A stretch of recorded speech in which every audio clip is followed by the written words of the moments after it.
Welcome to the Possibility Action Network podcast. I'm your host, Stephen Middleton, aka Possibilityman. We're committed to bringing you guests who strive to better people's lives and serve as a force for good in the world. Our guest today is Quaye Chapman Reed. She was born in the state of Mississippi, the Magnolia State. Did I get that right, Quaye? I think so. Yes. She attended the University of Mississippi, where she earned her degrees. She has worked in education and in the corporate world. She has been a business owner and is currently a business development consultant and a columnist. She's the editor of the book, Outstanding Black Women of Yalobusha County. Quaye, welcome to the show today. Thank you. Thank you for having me, Stephen. I'm Well, looking forward to our conversation. Look, me too. I've been excited about this for a long time. But first, a reminder to our listeners and viewers, follow, like, and share this podcast wherever you find it. Your support matters, because the more subscribers we get, the more exciting guests like Quaye Reed we'll be able to bring to the show. Quaye, I know we'll be talking about biography today, but I wanted you to give us a glimpse into your biography. Tell us a little bit about you, about Quaye. Well, obviously, I think you mentioned that I'm from Mississippi. I was born in a small town called Water Valley, Mississippi, which most people realize is about 18 miles from the University of Mississippi, where I attended school. And I just grew up typically poor and Black and in the South. It was an interesting experience. So now the name Quaye, I must tell you, you are the first Quaye I've ever met. So I'm assuming this is a story name for me. What's the story behind the name Quaye? Well, there are two stories. The Quay, Q-U-A, the base means like pulling your ship into the dock or whatever, and it's French. But the real story is my mother stole the name from my aunt in order that my middle name rhymes with my sister's. So there was Tommy May, Alma Faye, and unfortunately, I ended up with Dorothy Quaye. All right. See, I knew there was a story to it, because people who watch this or listen to this, we want to know where did this name came from. You gave us a nice story about that. Now, you've worked as a business development consultant. What's that? What does that involve? Well, it started, I actually worked in corporate America, for the Wall Street Journal, and that's where I developed my business skills. And once I left the Journal, or actually while I was with the Journal, I decided that I would start doing business development training, and really more so on the nonprofit side. I worked for Goodwill, and then I did a lot of other organizations where basically teaching individuals how to write their business plan, how to start their business, how to find finances, and that kind of thing. So I continue to do that on a limited basis. Yeah, well, that's very important. You got some important skills there. I'm sure somebody's going to try to refine you to get you to talk with them about their business plan. I hope so. I hope so. Yeah. So now you've also been a business owner. Is this the business that you've had, helping people develop? Yes. I work under the name Chapman Reed Associates, business consulting. Yes. Do you love that? Do you feel a pull of owning your business? Well, not so much now. It's turned into really my marketing, my work, and working on my own projects. So now I just do basically one-on-one consulting with individuals. I mentioned Goodwill, which was Goodwill of North Georgia, and they have various programs for women and men. And once they finish the course, I provide one-on-one consultation for them, mentoring. I see. Now, I know today, and we'll get deeper into this in a moment, but you do a lot of work with biographies, with especially the women in Yalobusha County. But so when did you become interested in biographies general? Is this something that, as a child, for example, were you interested in the biographies of other people, or is this something that came later? Well, it came later. Actually, it was following a funeral in what they call the Quad Cities in Illinois, Mm. where I had gone to a cousin's funeral, and the second person to get up to speak mentioned having been in my mother's Sunday school class, my cousin and he having been in my mother's Sunday school class. So on the way back to O'Hare, airport in Chicago, I started thinking about all the women who had poured into my life and the lives of so many others. And I said, we should try to recognize them. And that's how it all came about. I contacted the local paper in Water Valley, and it just started from a newspaper column. Well, that's an amazing insight. So there must have been, was there tugging in your soul about this, or was it something you just had the inspiration, you said, yes, I'll do it? Well, actually, I was at a point where quite honestly, I was actually getting ready to go into the hospital for a major procedure. And I guess that's what kept me moving, is to focus on something else. So it was from the hospital that I wrote to the editor of the paper in Water Valley, the North Mississippi Herald, and proposed that we do a column featuring outstanding Black women of Yalobusha. And of course, I didn't even expect to get a positive response, but yes, I did. So he was in agreement, and the column started in June or July of 2018. That's fantastic. So Yalobusha is the county that you grew up in, where Water Valley is located. Yeah. Do you envision, expanding to other counties in Mississippi, like Octavia, for example? Oh yeah, well, that's exactly, that has been what I have been speaking about most recently, doing Black History Week and Women's History Month, or Black History Month. I spoke at the Mississippi Museum in Jackson twice, and I was also at the University of Southern Mississippi, and some things around the Atlanta area, where I am promoting telling our own story. We should be telling our story and not allowing other people to tell it for us. So and when I was at the Mississippi Book Festival last year, I talked to several other people who said, well, could you come to our county and talk to us about doing this? So that's why I am promoting and offering my services to anyone who might be interested in doing the same type of project. Yeah. So why do you think it's important for people to tell their stories? Why is this important from your standpoint? Because of the sacrifices that they made and the impact that they've made on other people's lives. I think it's a good example, especially for young people.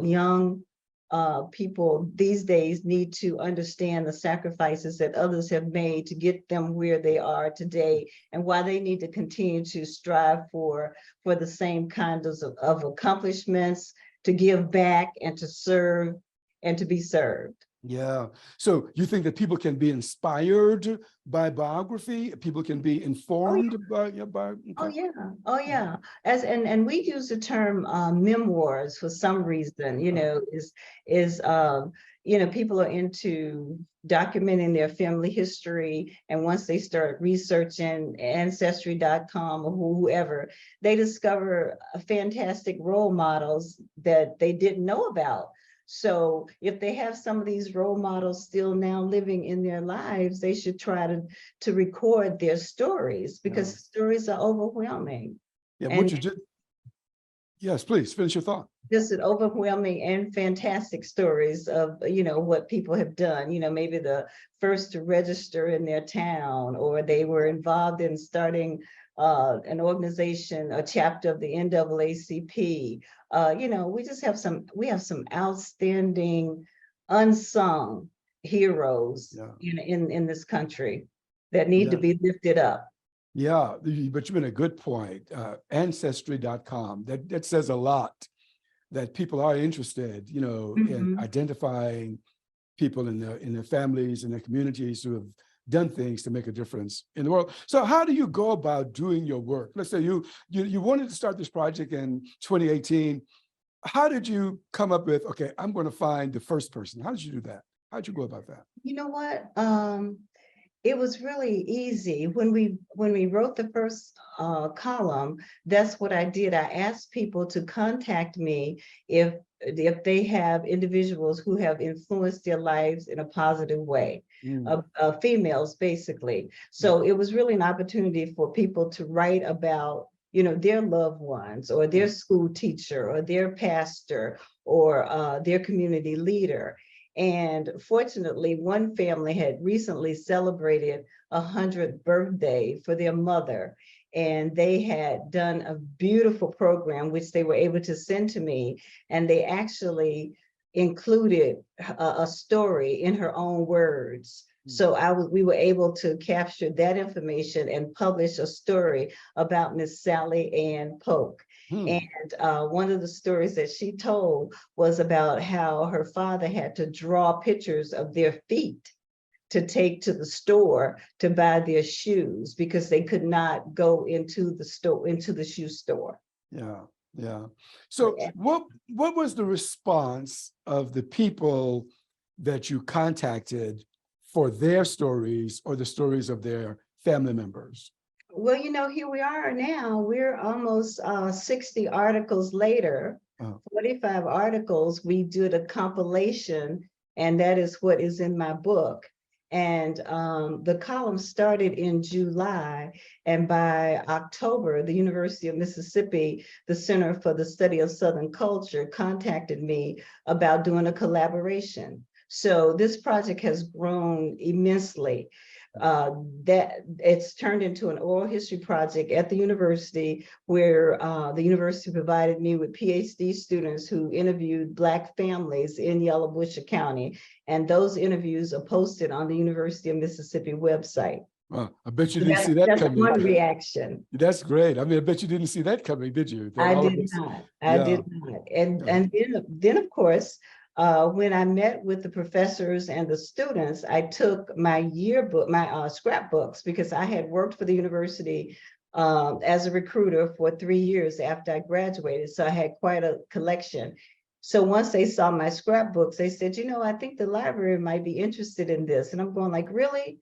So sure enough, during the pandemic, I packed up 50 years of my life and sent it to the University of Mississippi. And that collection opened in September 2022. That's fantastic. When I visit Mississippi again, if I make my way to Oxford, I got to look up the Quaye Chapman Reed collection. Please do, please do. And you can look at the index on my website to see what's in it. And I warned all of my friends. I said, you guys, I sent them all the pictures. So they have all the pictures of our afros and all of that stuff. So yeah. And we'll and I got some, I took note of some of the women who are in your book, and I'll identify them in a moment and see if you want to say anything about them. But what do you hope people, let's say in the United States, I'm going to ask you two questions about this, because we're talking about the importance of this. What do you hope people in the United States would learn from the stories that these women and their families are sharing with you? Oh my goodness. I hope that people will see what a strong race of people we are, and what strong Black women there were who held things together during immediately after slavery. I just, I hear from readers across the country, Black and white, talking about how much they enjoyed the articles, and they speak about people who they might have known at one time, and or they learned that even the maids, the Black maids who influenced the lives of white families, in a lot of instances, the white families or the children that they were caring for didn't even know their last name, or they just remembered, say Miss Juanita Cox, because we loved Juanita's fried chicken. But now they're responding to the articles and showing their love for those women who left their children at home to go take care of other children. And I myself, my mother was a maid, and a lot of us, we didn't know where our moms were going during the day when we went to school. So it's a lot to be learned from these stories about these women. Like I said, Annie Kelly Montgomery, for instance, was my Sunday school superintendent. And I remember having to go to Sunday school and kiss her on the cheek every Sunday, and I hated it. Mhm. But then several years later, when I'm over at ITC or Phillips School of Theology, I see a book that was written by a retired bishop, and I look in there, and there's an article about Annie Kelly Montgomery, Mhm. who was very well known in the CME church. So Right. it's a lot. We can learn a lot. Yeah. Yeah. And I want you, this is a hope question or thought question. I got to ask it. What do you hope, ideally, let's say from an ideal standpoint, people throughout the world could learn from them, some of these stories? I guess it's all about love and commitment and faith, because those were key things that kept these women going. Is their love of God, their commitment, their struggles, their fights against racism, how they pushed on regardless of what was going on. There's an article in the book about how one of the branches of the NAACP had to encourage, they voted to have people insist on being called Mr. and Mrs. in the grocery stores or wherever they had accounts. Some of the simple things that our parents had to do as they pushed forward, Yeah. making a better society. Yeah. I mean, I like it that you put the emphasis on unsung heroes, unsung. Because sometimes we look at the big stars, Mrs. Fannie Lou Hamer and the Right. like, but we don't see the little ones. Why is this important to you, though, to put the spotlight on some of these individuals who, until now have not appeared in the history books? Right.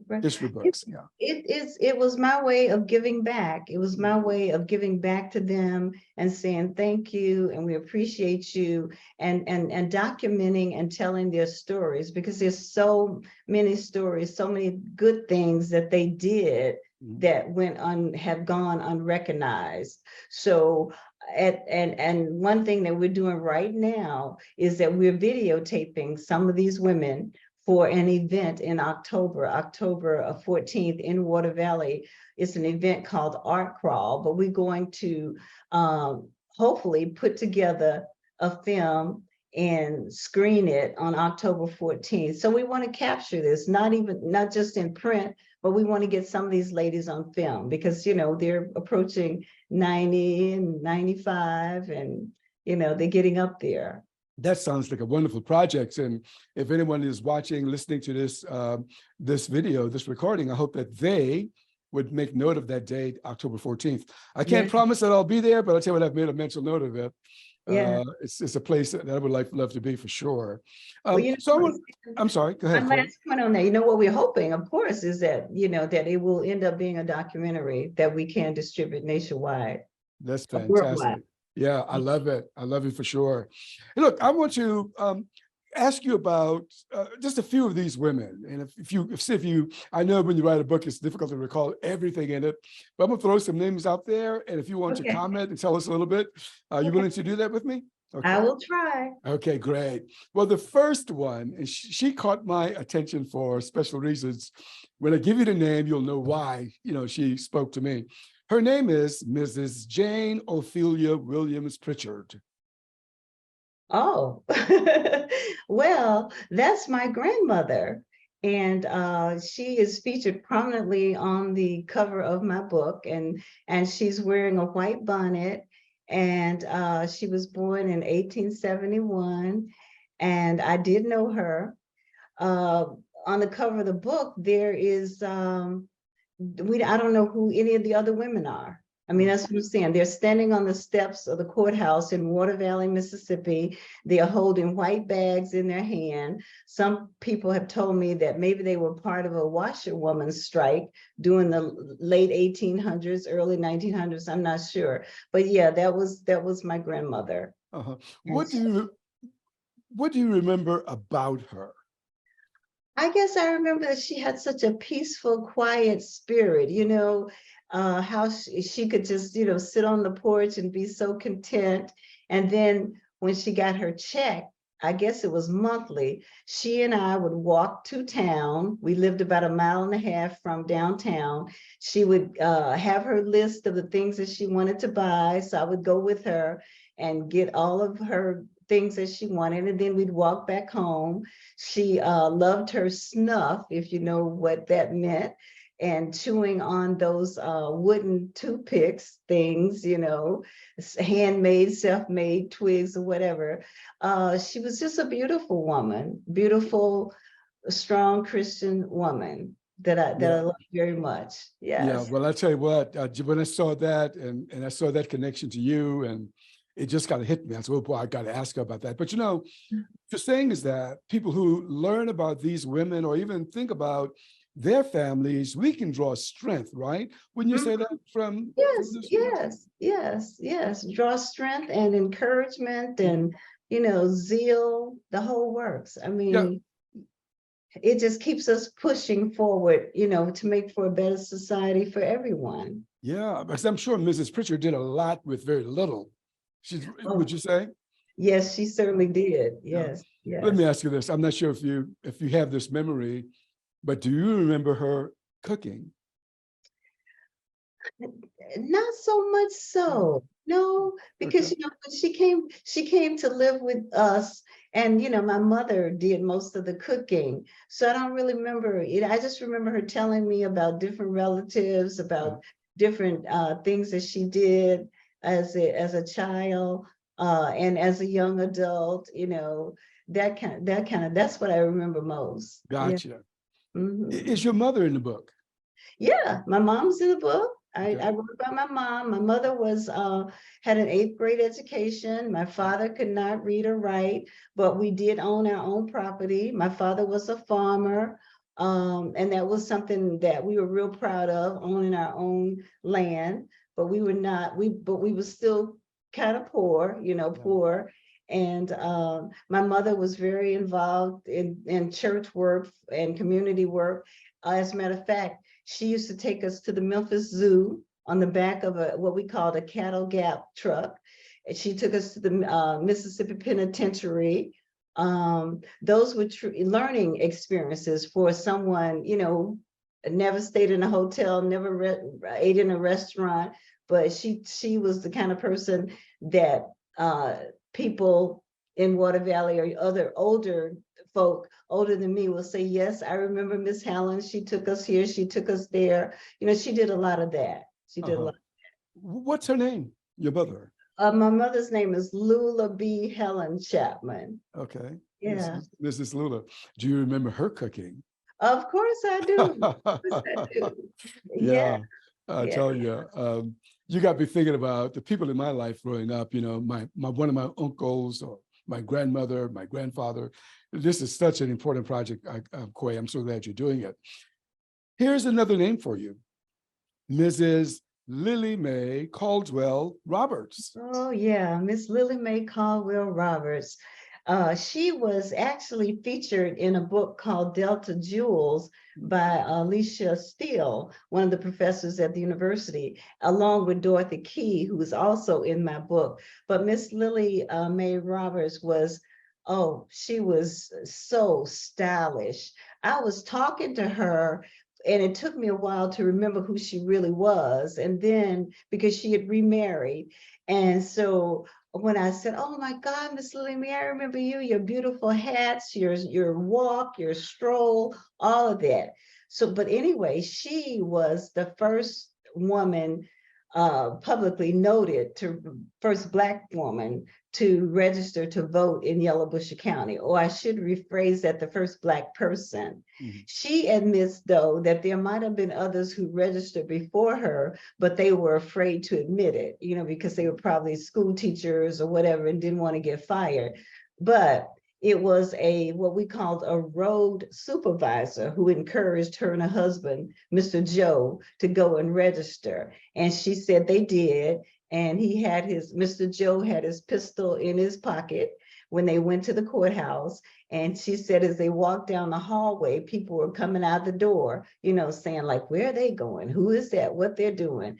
And so she answered all the hard, difficult questions that they asked back in those days. And she was allowed to register. Mr. Joe, who could not read, he wasn't allowed to register. So that, and she is still living. She just recently, I think she turned 95 last year.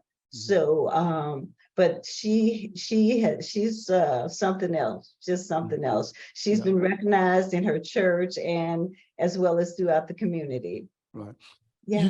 You just referenced the literacy tests with some states or local precincts employed to keep certain people from voting.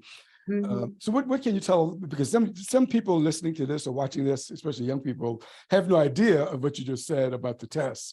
So it's called a literacy test. What else can you tell us?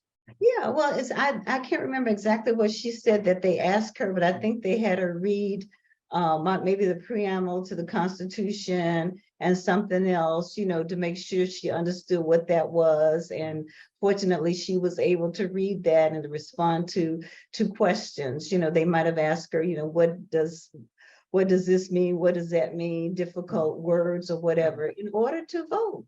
Right. And what people need to understand is that these tests were designed to keep people from voting. Right. It wasn't a test of a person's literacy per se. It was a preventative test. And here's a funny story. Some of the examiners, looking at history, right? Some of the examiners themselves couldn't read that well and didn't understand some of the things that they were asking. But exactly. It was, yeah. Okay, so, yeah, that's just amazing that this lady was able to do that. You had the courage and the nerve to do that. Indeed. Yeah. I think she said, what she said, that she told the supervisor told her that he would be there. So hopefully he was outside watching as well. That's great. Someone needs to, I wish someone had recorded his thinking at the time. Exactly. As well. Exactly. Yeah. Well, here's another woman for you, Quaye. Mrs. Georgia Ann White. Georgia Ann White. I realize that there are many of them. You will not recall all of them, but she caught my eye. Yeah. Georgia Ann. While you think about that, though, I just want to ask you a different kind of question. Okay. What also, I noticed in some of the photographs that are online at your website and elsewhere of how stylish these women were. Did that strike you as well? That, how these women really knew how to put themselves together, and their hair, their hats? Of course, because like Miss Sally Ann Polk, the first article in the book, I mean, she's in a pink outfit and a beautiful hat. Yes, all of them were just totally adorned. Yeah. Mildred Polk is in the book, and she had traveled to Africa. So we have some pictures of her in her African attire. Wow. So, just really beautiful women. You just reminded me of a couple of things. Hope you don't mind me sharing it. And it's about my mother. My mother, Quaye, knew how to put herself together. Now, this is a woman who had no early education, but she could not read. But this woman was one of the most stylish adult women I've ever seen. And she loved her hats, her suits and hats. It's amazing. And there's something else that you just reminded me of, and I want you to say more about the lady you just talked about in her African attire. When I went to Ghana, I brought back a dress, for my mother, and took a picture of her in this dress. I'm not sure if her grandchildren understand the significance, but gosh, she looked like a queen. So what do you recall about this woman that you just referenced and the dress that she was wearing from an African country? And Mildred was probably maybe a year or two ahead of me in high school, and has become a minister, and that's part of, I guess she was on a mission trip. So, just the turban, the outfit, all of that, just, she adapted so well to her visit over there and came back with such beautiful outfits that we had to include that in the book, That's wonderful. I tell you, that caught me. Oh, she did. Let's see, did I mention Mrs. Sally Ann Polk? Did I just ask about her? Yeah, I just talked about her beautiful. Here's another one. I'm gonna throw some curveballs at you. So it's Okay. okay, because I know you got a ton of women. You will not be able to recall all of them. But what about Mrs. Emma Spencer Gooch? Oh, Miss Emma Gooch, yes. Yeah. Now see, she lived on what we call I think it was the Gooch Farm. It Okay. was like a and I would I was on the bus that picked up the kids from the area where she lived, and she would always come to the bus and talk to the bus driver about, making sure all of us were taken care of and everything. And I was just like so impressed with her. And it was a big family of Gooches. So her granddaughter, Emma, my high school classmate, wrote the article about her, and she was named for her grandmother, but she was an activist, Uh-huh.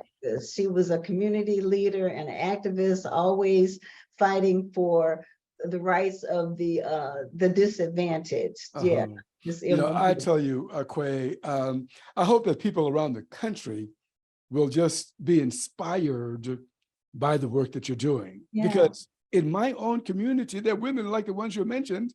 mentioning that, they've passed on now, but their Mhm. stories, I think, are so important. And Right, that's what right. you're telling us, isn't it? Yes, Those, yes.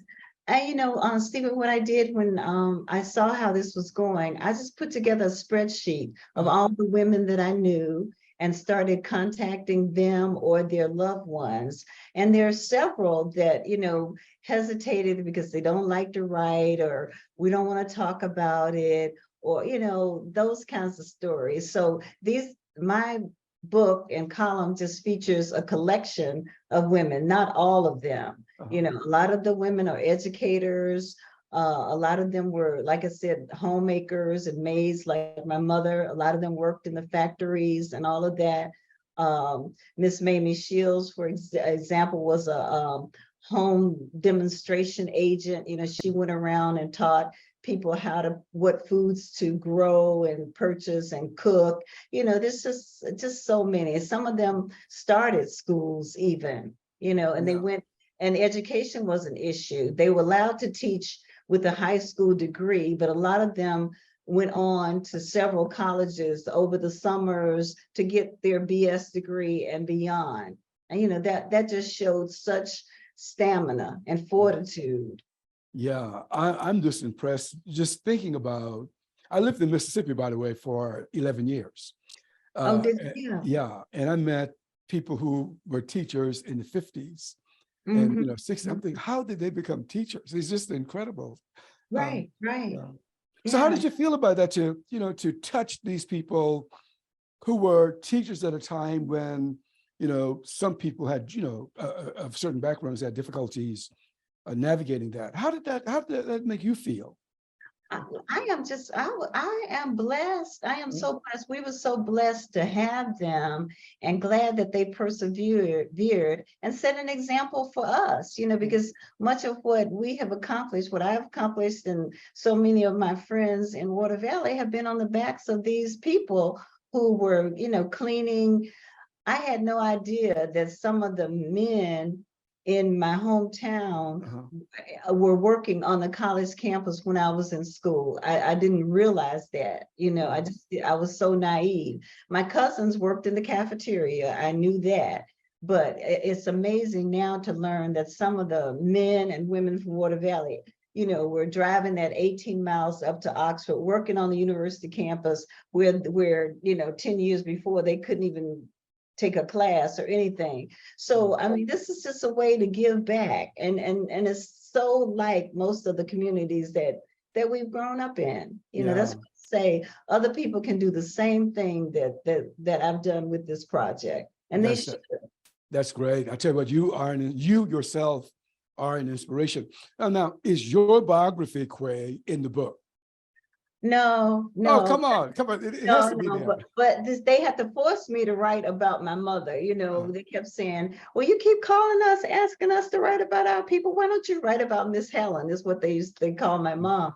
So and we had such good teachers.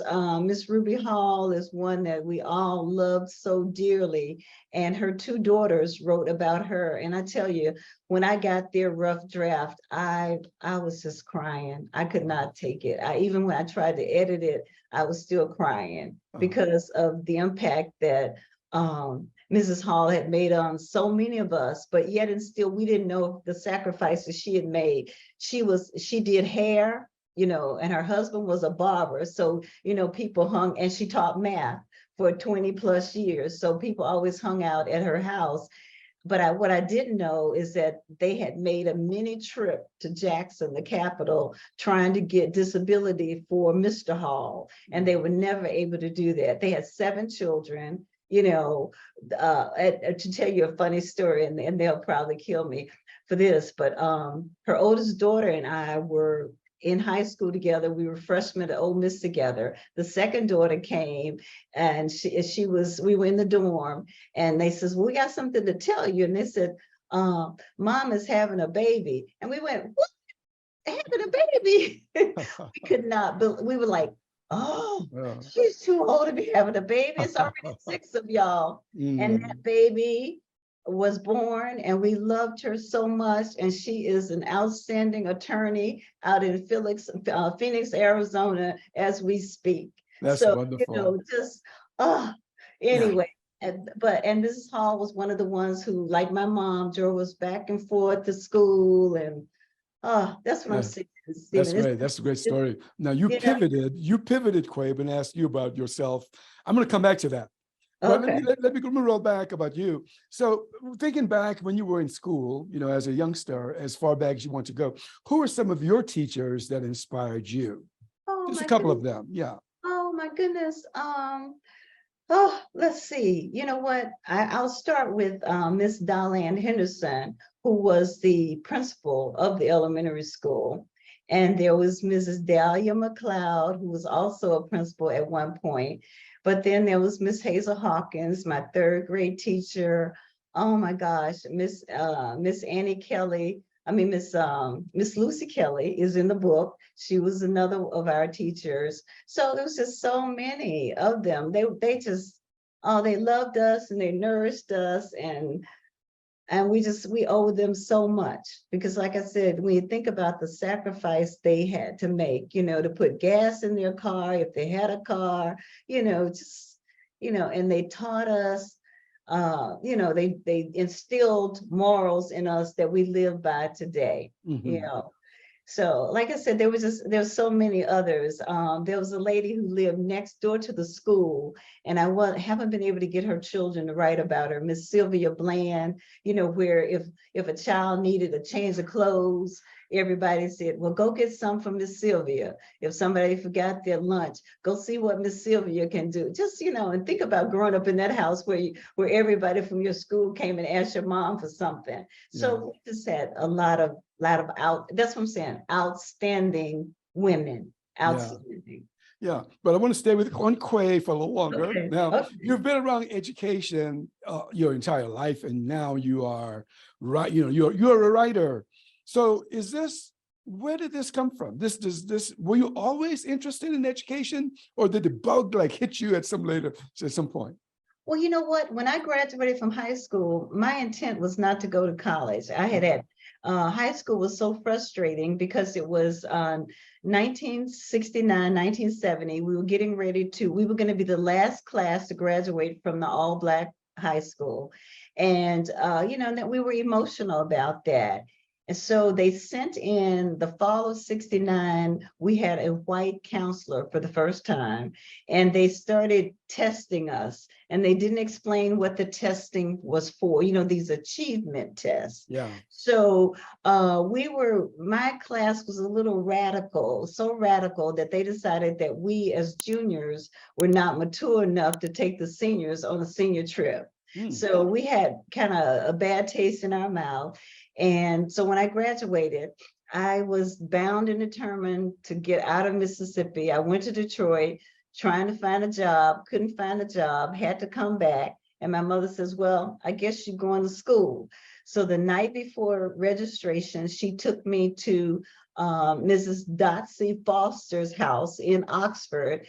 I spent the night there. Miss Doxy called Jennifer Jackson, who was already enrolled, to pick me up. So I went to school, Stephen, with no financial aid, no dorm, nothing but my little suitcase and maybe $5 or $10 that my mother had given me. So A long story short, I ended up working registration at the university.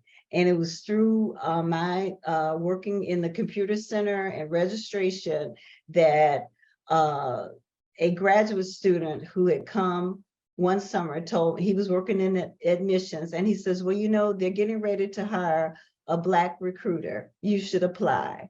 And I said, I don't think so. You know, so I was a senior in college, and I had, you know, I'd written articles in the Daily Mississippian. I had my afro, my Angela Davis look, and all.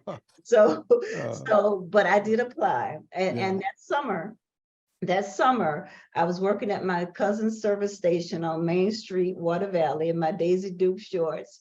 I had also applied to be a narcotics agent. I passed the test, jumped over all those high hurdles of physical tests, which I wish I could do to this day.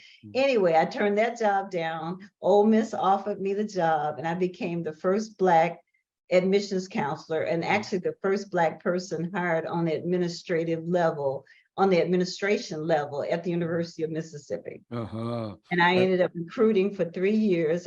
We tripled minority enrollment while I was recruiting, and I'm really proud of that. With the help of, you know, other students who went on recruiting trips with me. And from there, I ended up at East Tennessee State as the assistant director of the Student Center. And then I got married, moved to Atlanta, and that's what started my corporate career with the Wall Street Journal, and then McGraw-Hill, and that was it. And that's how I got. That's a nice biography, and I know there's much more in it, but I want to stay with you a little longer. So, you know, you mentioned being in Mississippi in the 60s and near Oxford. You know, you and I both were around when James Meredith went to the University of Mississippi. Do you recall anything about that, seeing it on the news, or what can you tell us about, you know, what your views? As a matter of fact, you know, you asked me about my grandmother, and I remember all of us being scared. You know, we just knew that something was going on in Oxford. I can't even remember if we had a television. I think we did, but it was like shut down. You know, we were 18 miles away, but we knew that there was something very volatile happening in Oxford at the time. And I remember my grandmother being real concerned about that. And, you know, because we were sheltered. I guess I should have said that before. You know, I knew about the Freedom Riders, and you know, my mom and other people attended meetings and all that kind of stuff, but they kind of kept all that away from us. But yes, we knew something was going on in Oxford, and we were just hoping that it didn't spread. You know, that was the main thing. And of course, later on, as a recruiter for the university, I did get to meet James Meredith then, and we went over to the dorm where he stayed and toured the campus and all of that. And, you know, just recently with the opening of my collection and the anniversary of the integration of the University of Mississippi, we were together with him in Oxford in September. Yeah, that's fantastic. So in 1964, I'm not sure if this is an event that touched you, Freedom Summer came to Mississippi.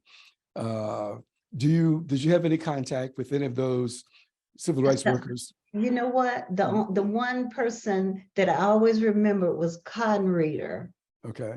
And I was so disappointed to know that he was here in Atlanta, and he passed away a few years ago. I would have loved to have met him. I can't remember his first name right now, but it was because when the older people would talk about the Freedom Riders, they would always say, and you know, and a Cotton Reader is doing this and Cotton Reader is doing that. I'm going, what kind of name is that? You know? But that was as close as I was able to get to it. But I knew that people were registering to vote, you know, because my mom had been one of the founding members of the NAACP chapter in Water Valley. So I knew that was going on. But other than that, being on somewhat of an alert. You know, we were Mhm. just taught to be on an alert, you know, Mhm. certain things you don't do in a small southern Mississippi town. You know, Right.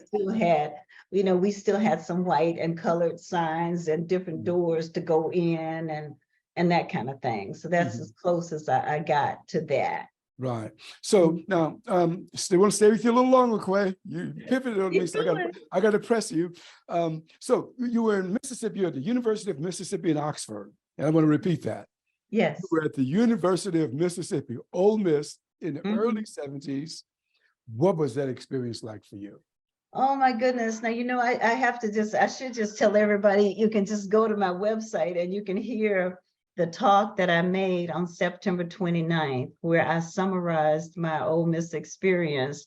And I'm going to say that it was a positive and learning experience overall. But having mentioned before, not really ever eating in a restaurant or staying in a hotel or whatever, but going to uh, Ole Miss, where my class that entered in 1970, we were probably the largest group of Black students. It was probably 60 or so of us. So that brought the number of Black students up to about 200 students. And I was so impressed. I was impressed by the quality of the older students and the love that they showed us. At the same time, we had to prepare ourselves to be like the only Black person in the classroom, to keep your ears tuned to tune out any racial slurs, anything that you heard.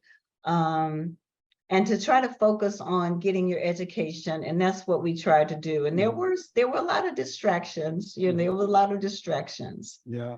But How did that make you feel? If you recall, I knew we were going way back. um, How did it make you feel? well, I felt somewhat inferior, but as I said, we had a close-knit group in terms of the Black Student Union. We had a Black student advisor, the late Reverend Wayne Johnson. We had meetings, where they offered tutorial help, and we were encouraged. We had a corner in the student union where you could meet and hang out with some of the law students who also encouraged us. Legal services was, big at the time, and they were fighting for, more students in law school. It was empowering. I guess I should say. That's good. I saw Black students who Ralph Lassiter, who had already invented something, students who came from all across the state of Mississippi who had a better education than I did, better quality of education. And that was apparent, but no one looked down upon anybody. We all helped each other. I never thought, Stephen, that I would be the one to be recruiting for the University of Mississippi. But my goal was to recruit students to go to college, no matter where they went, and to inform them about financial aid and admissions and the process, and to let them see, if I can do it, you can do it. That sounds good. And I'll tell you what, the next book that you write, you did a big chapter about Quaye Chapman Reed, for sure. Yeah. So tell us about your book. And we've been talking about biographies, but overall, outstanding Black women of Yalobusha County. Or just give us a synopsis of what you try to do in that collection. I shouldn't take full credit for the book, because it's a compilation of 45 articles that appeared in the North Mississippi Herald newspaper originally, and they were written by different people. And I usually did the introduction, and I might have done the closing, or I might have done the full article. And interestingly enough, I got a call this morning from Miss Ruby Turner, who is in her 90s, telling me that she had written an article and her grandson was going to be sending it to me shortly. So that's one thing about this whole project. At a moment when I think, oh, there's nothing else to do, nobody else wants to write anything, out of the blue, somebody comes up with it. And in January last year, because so many men had said, well, why don't you write about the men? Why don't you write about the men? So we started including the men. So those articles are on my website. But getting back to the book, like I said, it's a combination of a compilation of 45 articles about women, and there are some about men. As a matter of fact, as a veterans tribute, I wrote about my brother, who served in Vietnam. And I posted all of the letters in his own words that he wrote to my mother while he was in Vietnam. And that was my Veterans Day tribute to him. There's a couple articles in there written by a Jackson State professor he's just renowned. Anyway, he wrote about his mother, and he wrote about his mother's relationship with the white female owner of the property or the plantation that they lived on. So the book has a lot of different stories in it. Yeah. Well, that's awesome, Quaye. I'm so glad you answered the call when you received the urging to do this project. It's just wonderful. Yeah. I really enjoyed our conversation today. Is there anything else you want to share with us before we end our conversation? Well, just like I said before, for it to have started with just a simple idea of recognizing people who had made a positive impact, it has really grown beyond my wildest dreams. Wow. One of the articles in the book, or two, one of them though is written by a white girl from Water Valley, Camille, and she talks about the maid. She interviewed her girlfriends, all of who had maids, and it was just interesting that we were able to connect, and they were able to share their stories about those women who basically raised them. So it's just I don't know. There's just so many stories and so many good memories, and how this project keeps growing.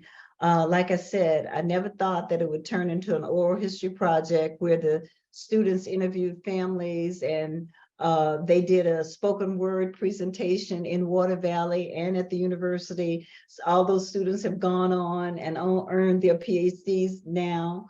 And now this next segment, where we are in the process of videotaping these ladies, and I'm just anxious to see how it's going to come out. I'm going to probably try to do the narration once she finishes. We have about 15 women lined up to be videotaped. So. Well, Quaye Chapman Reed, you're just awesome. I'm so glad you're doing this. And it was my pleasure to be with you today.